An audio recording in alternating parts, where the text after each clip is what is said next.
Madam நீங்கள் முதல்ல பாராளுமன்றத்தில் வந்து என்னென்ன அனுபவங்கள் மேடம் நீங்கள் பெற்றீங்க? சக நாடாளுமன்ற உறுப்பினர்களோட நம்மளோட மாநில பிரச்சனை, அவங்களோட மாநில பிரச்சனை எப்படி மேடம் நீங்கள் கலந்துரையாடினீங்க? அதுதான் madam.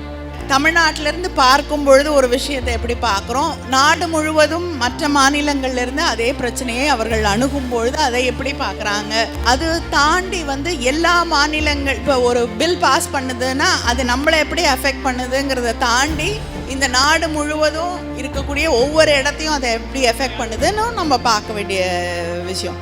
So it makes your perspective wider. உங்களுடைய புரிதலை வந்து அது இன்னும் நிச்சயமாக விரிவுபடுத்தக்கூடிய ஒன்று. பல்வேறு இப்போ மற்ற மாநிலங்கள்லேருந்து வரக்கூடியவர்கள் இப்போ கேரளாவில் ஒரு விஷயத்தை எப்படி அணுகிறாங்க, கல்வி அப்படிங்கிறத மற்ற மாநிலங்களில் எப்படி பார்க்குறாங்க, அதே போல் பெண்கள் உரிமை, ஜாதி, இது எல்லாமே வந்து வெவ்வேறு இடங்களில் இருக்கக்கூடிய வெவ்வேறு கண்ணோட்டங்கள், இதையெல்லாம் நாம் புரிந்து கொள்ள முடியுது அங்கே இருக்கக்கூடிய அரசாங்கத்துடைய பாலிசிஸ். அதனால் நிச்சயமாக பாராளுமன்றத்திற்கு போனது வந்து it has widened my perspective and understanding of all the issues.